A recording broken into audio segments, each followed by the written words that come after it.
Hello everyone. हामीले चाहिँ फेरि कुण्डली अध्ययनको क्रममा आएका छौँ। यो कुण्डली चाहिँ एकजना हामीभन्दा अलि अग्रज मान्छेकै छ। जन्म मिति 2037 साल 2 महिना 11 गते, समय बिहानको 6:30देखि 26देखि 36सम्मको अराउन्डको समय छ। अब जन्मस्थान सुदूरपश्चिम। अब त्यो आधारमा बनेको कुण्डली हामीले यहाँ देख्न सक्छौँ होइन, हामीले यहाँ चाहिँ देख्न सक्छौँ। तर उहाँले चाहिँ एकजना पण्डितबाट बनाएकै पुरानो कुण्डली चिना पठाउनु भएको थियो। तर उहाँको चिनामा चाहिँ पनि यही नै छ जुन हामीले यहाँ देख्छौँ। राशि यो पनि यही नै छ, डिनाइन पनि यही छ, यो लग्न कुण्डली पनि यही नै छ होइन।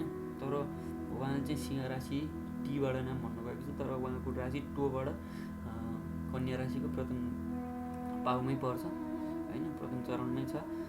त्यो आधारमा बनेको कुण्डली यो हो। अब उहाँको प्रश्नहरू त त्यस्तो छैन, जेनरल एनालाइसिस नै हो। अब जेनरल एनालाइसिसमा पनि अब मैले चाहिँ सुरुमा चाहिँ ग्रह विश्लेषण, ग्रहको चाहिँ स्थिति के छ होइन, ग्रहको चाहिँ के छ, ग्रहमा चाहिँ ग्रहको चाहिँ प्लानेट प्लेसमेन्टको कुरा गरौँ। प्लेसमेन्टको कुरामा चाहिँ लग्नमै सूर्य र बुधको स्थिति छ। बुध थिए योग, राम्रो योग हो यो। शुक्र गएर धनभावमा छ, त्यो पनि एक हिसाबमा राम्रै हो। लग्नेश गएर धनमा बस्नु, धन गएर लग्नमा बस्नु, यसले महाधनी योगको निर्माण गरेको छ। अनि अब चौथो घरमा चाहिँ 4वटा ग्रहको चाहिँ एकै ठाउँमा कन्जङ्सन छ। अनि त्यसपछि केतुले सप्तम दृष्टि पनि यहाँ हेरेको देखिन्छ होइन। अनि यो गुरु शनि राहु मङ्गल, यो चतुर्ग्रही योग चाहिँ परेको छ। तर चलितमा हेऱ्यौँ भने हामीले राहु मङ्गल गुरु चाहिँ तेस्रो घरको फल दिइराखेको छ। यो एक हिसाबमा भन्नुपर्दा यो केस पनि राम्रै केस छ। किन भन्दा राहु मङ्गल दुइटै अति कारक ठाउँ हो। यो पराक्रम घरमा मङ्गलको स्थिति होइन, त्यसमाथि नि अब राहु पनि त्यहीँ, राहुलाई पनि कारक नै मानिन्छ एक हिसाबमा भन्नुपर्दा। यो धेरै राम्रो हो। यस्तो हुँदाखेरि मान्छेलाई आलस्य भन्ने के हो थाहा हुँदैन, मान्छे एभ्री टाइम इनर्जेटिक नै हुन्छ होइन। अनि त्यसपछि फल पो त्यहाँको दियो, तर ग्रह त यहीँ छ, यसले यहाँको पनि केही हिसाबमा फल दिन्छ होइन, यहाँको पनि त केही इन्फ्लुएन्स छ। त्यस हिसाबमा भन्नुपर्दा शनि मङ्गलको यसले चाहिँ विस्फोटक योगको निर्माण गरेको छ। राहु शनि यसले केही हिसाबमा भन्नुपर्दाखेरि चाहिँ यसले यो 50 योग पनि हो होइन। अनि त्यसपछि राहु गुरुको गुरु चाण्डाल योग पनि छ। राहु मङ्गलको अङ्गारक दोष पनि छ होइन। अब यो 4औँ घर, यो सुखको घर चाहिँ टोटल्ली डिस्ट्रोइड नै भन्छु म त। अझै सुखको घरको स्वामी गएर एक हिसाबमा भन्नुपर्दा लग्नमा बसेको छ। तर लग्नमा जाँदा पनि शनिको दशम दृष्टि चाहिँ यहाँबाट पर्ने हुनाले गर्दा यो चतुर्थ घरको स्वामी होइन, सबै पीडित अवस्थामै देखिन्छ। त्यस कारणले यो कुण्डलीमा चतुर्थ घरलाई चाहिँ अलिक बढी नै मान्यता राख्नुपर्ने अवस्था छ। अनि केतुले दशम भावमा बसेर चाहिँ दृष्टि दिएको छ। अब केतुको पनि अहिले यसको बारेमा इन्फ्लुएन्सको कुरा गरौँ, यसले कस्तो खालको प्रभावहरू देखाउँछ भनेर। अनि चन्द्रमा चाहिँ कन्या राशिमा पञ्चम भावमा छ। यसले चाहिँ कतै न कतै मान्छेलाई चाहिँ ज्ञान विद्यामा चाहिँ भोको बनाउँछ होइन। किन भन्दा चन्द्रमाले चाहिँ कहिले सेटिस्फ्याक्सन गराउँदैन भन्ने कुराहरू छन्। अब हामीले नवंशमा हेऱ्यौँ भने जुन हिसाबमा चाहिँ हाम्रो अब यहाँ ग्रहको निचो उचोको कुरा गर्ने हो भने त्यस्तो केही छैन। जम्मै अब नेत्रग्रही शत्रुग्रही त्यस्तै हिसाबमा बसेको छन् होइन। अब शनि जुन छ यो शत्रुग्रही हिसाबमै हो, किन भन्दा सूर्यको घरमा गएर बसेको छ होइन। अनि सूर्य बुध पनि यो हुन त बुधको एक्ज्याक्ट आफ्नो छैन, तैपनि यो शुक्रको घरमा गएर बसेको छ। सूर्य पनि गएर बसेको छ, ग्रहको राजा गएर बस्नु भनेको नट गुड, यति राम्रो होइन। एक हिसाबमा भन्नुपर्दा यसले दिने फलको चाहिँ 90% चाहिँ पाउँछ, 10% पाइँदैन भन्ने खालको हो। अब हामीले चाहिँ यहाँनिर हेर्दाखेरिमा उसको कुरा गरौँ, नक्षत्रको कुरा गरौँ। नक्षत्रको कुरा गर्दाखेरि चाहिँ लग्न मृगशिरा नक्षत्रमा, यो मङ्गलको नक्षत्रमा एक हिसाबमा मान्छेलाई इनर्जेटिक बनाउँछ। त्यसमाथि पनि लग्नमा गएर सूर्य बसेको छ। यसले गर्दा टाउको दुख्ने गर्ने होइन, यसले कहिले न कहीँ हातबाट झमझमाउने त्यस्तो खालको समस्याहरू चाहिँ यसले बनाइदिन सक्छ भन्ने कुरा हो। सूर्य गएर कृतिका नक्षत्र, सूर्य आफ्नै नक्षत्रमा छ होइन। यो धेरै राम्रो कुरा हो। यो किन भन्दाखेरिमा यस्तो हुँदाखेरि राज्य पक्षबाट मान्छेलाई चाहिँ धेरै फाइदा हुन्छ, उच्च अधिकारीहरूसँग सम्पर्क हुन्छ, उच्च अधिकारीहरूबाट फाइदा मिल्छ। चन्द्रमा उत्तर फाल्गुनी छ, चन्द्रमा सूर्यको नक्षत्रमा छ होइन। चन्द्रमा सूर्यको नक्षत्रमा हुँदाखेरि भनेको यसले समहाउ मान्छेलाई मेन्टल स्ट्रेस चाहिँ अलिक बढी नै गराइदिन खोज्छ, त्यो चिजलाई बुझ्नु पऱ्यो। मङ्गल मघामा छ, यहाँ मङ्गल पनि देख्छौँ, मङ्गल मघामा छ। मङ्गल मघामा भनेको मङ्गल चाहिँ केतुको नक्षत्रमा, किनभने केतुलाई पनि मङ्गलको छायाकै रूपमा लिन सकिन्छ, त्यस कारणले मङ्गल अलि राम्रो स्थितिमा छ। अनि त्यसमाथि पनि केतु पनि गएर धनिष्ठा नक्षत्रमा छ। धनिष्ठा भनेको मङ्गलको नक्षत्र, यो नक्षत्र वाइज चाहिँ यसको इन्टरचेन्ज छ, यो भनेको धेरै राम्रो स्थिति हो यो मङ्गलको पनि होइन। अनि त्यसपछि बुध भनेको रोहिणी नक्षत्रमा छ, बुध चन्द्रमाको नक्षत्रमा। अनि गुरु मघामा, गुरु फेरि केतुको नक्षत्रमा छ। अनि त्यसपछि शुक्र आर्द्रा नक्षत्र भनेको राहुको नक्षत्रमा। स्याटर्न भनेको पूर्व फाल्गुनी शुक्रको नक्षत्रमा छ। भनेको अर्थमा शुक्र चाहिँ थोरै चाहिँ हिसाबमा भन्नुपर्दाखेरि थोरै पीडित छ। यो भनेको चाहिँ लक्ष्मी चाहिँ एक हिसाबले आउनुपर्ने, यो लक्ष्मी योग हुँदाहुँदै पनि लक्ष्मी चाहिँ घरमा नआउनु, किन भन्दा शुक्रलाई चाहिँ लक्ष्मीको रूपमा लिन सकिन्छ होइन। अनि त्यसमा गएर राहु भनेको आउने पैसाहरू जुन लक्ष्मीको आगमन हुन्छ त्यसमा चाहिँ कतै न कतै थर्ड पार्टी इन्फ्लुएन्सको कारणले अथवा कुनै न कुनै व्यक्तिको प्रभावका कारणले आफूलाई आउने पैसाहरू नआउने त्यस्तो खालको सिनारियो चाहिँ धेरै देखिन्छ लाइफमा भन्ने कुरा हो।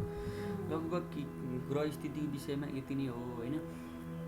अब सामान्य अब ग्रहको प्रभावका कुरा गरौँ। ग्रहको प्रभावमा भन्नुपर्दा लग्नमा यो सूर्यको मैले अहिले कुरा गरेँ, त्यसमाथि पनि सूर्य आफ्नै नक्षत्रमा छ, टाउकोहरू दुखाउने गर्ने त्यस्तो खालको हातबाट झमझमाउने गर्ने गराइदिन सक्छ। अनि बुधातीय योग चाहिँ यस्तो मान्छेहरू बिजनेसमै जाने, बिजनेस गर्ने खालको कुण्डली हो। यो जागिर अरूको जागिरमा लागेर केही हुनेवाला छैन। अनि जुन शुक्र छ, शुक्र गएर चाहिँ बाणीको घरमा पनि बसेको छ, यसले गर्दा मान्छेको बाणी मिठो बनाइदिन्छ, सुमधुर हुन्छ, मान्छेले चाहिँ अरूलाई आफूले बोलेर पट्याउन सक्ने हिसाबमा हुन्छन्। अनि यो माङ्गलिक पनि देख्नुहुन्छ होइन, माङ्गलिक अब चतुर्थ माङ्गलिक हो यो, किन भन्दा यसले गर्दा चाहिँ मान्छेको दाँतहरूमा समस्या आउने, दाँत किराले खाने, मुख दुख्ने ओर्ने, मुखहरू गनाउने त्यस्तो खालको समस्याहरू चाहिँ देख्न सकिन्छ। तर त्यसले चाहिँ प्रभाव कहाँको दिएको छ भन्दाखेरि पराक्रम घरको। यो भनेको मान्छेले जे सोच्यो दृढ सोचमा लियो भने त्यो मान्छे पछाडि हट्दैन, 100% गरेर छोड्छ। तर शनि मङ्गल शनि चन्द्रमाको विषय पनि प्रभाव कतै न कतै देखिन्छ। त्यस्तो हुँदाखेरि आफ्नो छातीको समस्याहरू आउने होइन, चिसोबाट चाहिँ एलर्जीहरू हुने, आफ्नो माताको स्वास्थ्य समस्याहरू आउने त्यो पनि छ। अनि यो सूर्यको दर्शन दृष्टि शनिको दर्शन दृष्टि गरेर सूर्यलाई हेरेको छ, यसले पिताको सुख, पितासँग कारक सम्बन्धहरूमा चाहिँ समस्याहरू ल्याउने, पिताको स्वास्थ्य समस्याहरू ल्याउने, पिताको चाहिँ रगतजन्य होइन ब्लड रिलेटेड इस्युजहरू लिएर आउने, प्रेसर सम्बन्धी समस्याहरू लिएर आउने त्यस्तो चाहिँ गराइदिन्छ। अनि यो जुन गुरु चाहिँ अब जुन गुरुको चाहिँ दशम दृष्टि छ, हुन त गुरुलाई केन्द्रमा कारकै मानिन्छ होइन। अनि गुरु पनि अब हुन त अष्टमको स्वामी गरेर सुख भावमा बसेको छ, भनेको अर्थ घर घडेरी होइन मल्टिपलमा हुन्छ। यो चाहिँ जुन भौतिक सुख चाहिँ भौतिक चिजबाट पाउने जो, तर परिवारमा चाहिँ सधैँ कलह क्लेश भइराख्ने होइन, द्वन्द्व भइराख्ने, परिवारमा चाहिँ एउटा चिज बोल्यो अर्को चिज बुझ्ने होइन, सानोतिनो चाहिँ जे हिसाबमा भन्नुपर्दाखेरि चाहिँ डिस्टर्बेन्स चाहिँ फ्यामिलीमा आइराख्छ भन्ने कुराहरू पनि बुझ्न सकिन्छ। अनि अब यो कुण्डली मैले होइन भनिहालेँ, बिजनेस गर्ने खालको कुण्डली हो यो होइन। अब बिजनेसको स्वामी अब गएर यहाँ बसेको छ, केन्द्रमै गएर बसेको छ होइन, केन्द्रको स्वामी केन्द्रमै छ। अनि भाग्यको स्वामी पनि सुखमा छ। हुन त अब यो सुखलाई यसले ह्याम्पर गरे पनि भाग्यको स्वामी गरेर बस्नु होइन। अनि त्यसपछि भनेको भाग्यले चाहिँ रोग रिपु ऋणमा पनि हेरेको देखिन्छ होइन। यस्तो हुँदाखेरिमा कतै न कतै ऋणले मरिँदैन होइन, डुबेर चाहिँ कतै हुँदैन, त्यो के भनौँ कोल्याप्स हुँदैन, उपकार हुन्छ होइन, उत्रिन्छ, निखन्न सकिन्छ ऋणहरू पनि, त्यसमा कुनै दुविधै भएन। अब बिजनेसको एस्पेक्टमा भन्नुपर्दाखेरि चाहिँ त्यो कुण्डली बिजनेस गर्ने कुण्डली, अरूकोमा लागेर काम पनि छैन होइन, केन्द्रमै गुरु पनि छ, यसले पनि मान्छेलाई ज्ञानवान बनाइदिहाल्छ। मैले ज्ञानको क्षेत्रमा अहिले कुरा गरिहालेँ। 12 मेषको स्वामी गरेर उसमा बसेको छ होइन। अनि त्यसपछि अष्टमको स्वामी गरेर नि केन्द्रमा बसेको छ। भन्नुको अर्थ विदेशी सामानहरू घरमा हुने, विदेश चाहिँ 1-2 चोटि भ्रमणमा जान पाइने होइन, त्यो चाहिँ हुन्छ। अनि विदेशी सामानहरू घरमा चाहिँ अलिक बढी हुने, विदेशसँग कनेक्सन चाहिँ अलि जे होस् राम्रै बस्ने खालको चाहिँ सिनारियो देख्न सकिन्छ। अनि लाभेश पनि गएर सुखमा गएर बसेको छ होइन, केन्द्रमा गएर बसेको छ। अब यो हुँदाखेरि चाहिँ मान्छेलाई ज्ञानको क्षेत्रबाट चाहिँ केही न केही आफूले जानेको सिप कौशलबाट पनि धन आर्जन गर्न सक्ने सम्भावना राम्रो छ। अनि यो जुन शुक्र गएर चाहिँ यो उसमा बसेको छ, बाणीको घरमा बसेको छ, यस्तो मान्छेहरूले चाहिँ आफूले बोलेर केही राम्रो कामहरू गर्न पनि सक्छन्, नसक्ने होइन। अनि यो कुण्डलीमा चाहिँ प्रश्न आउँदाखेरि सामान्यतः ब्युटी पार्लर चाहिँ सुरु गर्ने कुरा थियो। ब्युटी पार्लर सुरु गर्दा कस्तो होला भन्ने कुरा छ। अब ग्रहको बलाबलमा जाउँ एकचोटि। ग्रहको बलाबलमा जाँदाखेरि सूर्यमा राम्रो बल्छ, शनिमा नि बल्छ होइन। सूर्य र शनिमा यसा भिन्सपक बलमा पनि राम्रो छ। यो कुण्डलीमा सामान्यतः भन्नुपर्दाखेरि राज्यबाट 500 रुपियाँ भने राज्यको लोन लिएर काम गऱ्यो भने अथवा राज्यसँग सम्बन्ध रहेर काम गऱ्यो भने धेरै फाइदा हुनेवाला छ। गभर्मेन्टसँग चाहिँ रिलेटेड हुनु पऱ्यो भन्ने कुरा हो। अनि शुक्रमा पनि राम्रै बल्छ होइन। अब ब्युटी पार्लरको कुरा छ, यो भनेको चाहिँ ब्युटीसँग सम्बन्धित जुन शुक्रले चाहिँ हेर्ने कुरा हो होइन।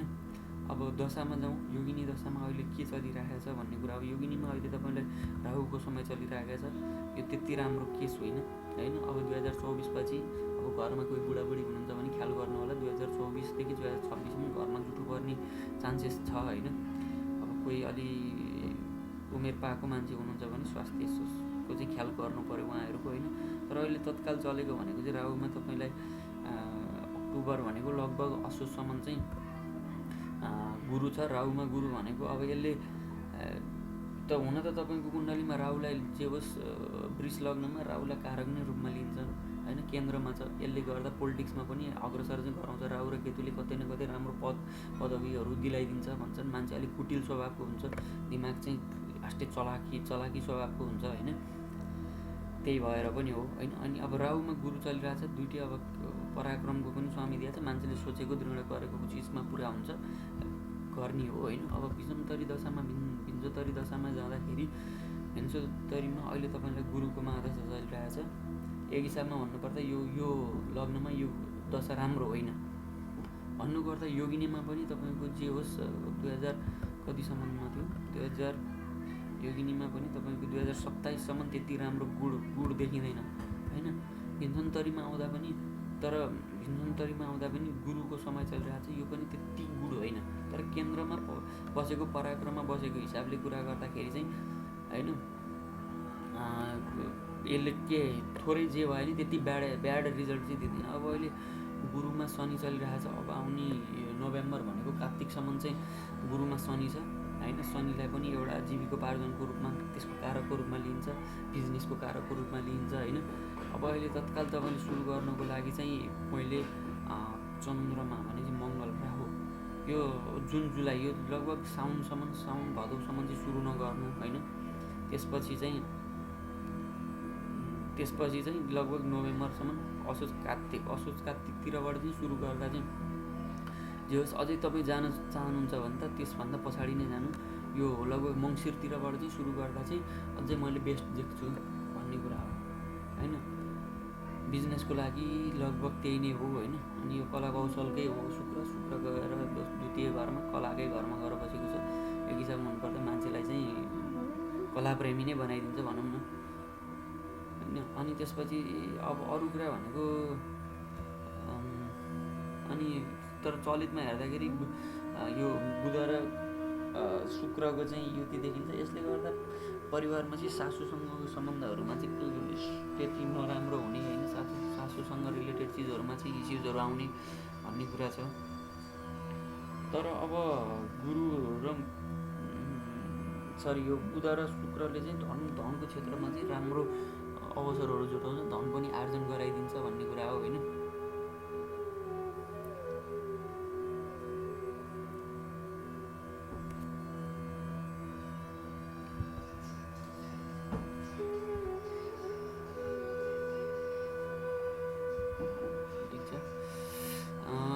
अरू भनेको त्यो खासै त्यस्तो प्रश्नहरू छैनन् अहिलेलाई, यति नै होइन। अब सन्तानबाट सुखको कुरा नि हुनसक्छ होइन। अब सन्तानबाट सुख पाउनको लागि सन्तान यसको हामी गएर लग्नमा छ, लग्न गएर उसमा छ, धनमा दुइटैको अब चलितमा हेर्ने दुइटैको युतिको अवस्था छ। शुक्रले पनि बुधले पनि आफ्नै घरको फल दिइरहेको अवस्था देखिन्छ। त्यस्तो हिसाबमा भन्नुपर्दाखेरि सन्तानबाट सुख प्राप्ति हुन्छ। सन्तानबाट कुनै त्यस्तो समस्या हुँदैन, सन्तानबाट सपोर्ट नै हुन्छ होइन। त्यही नै हो। अब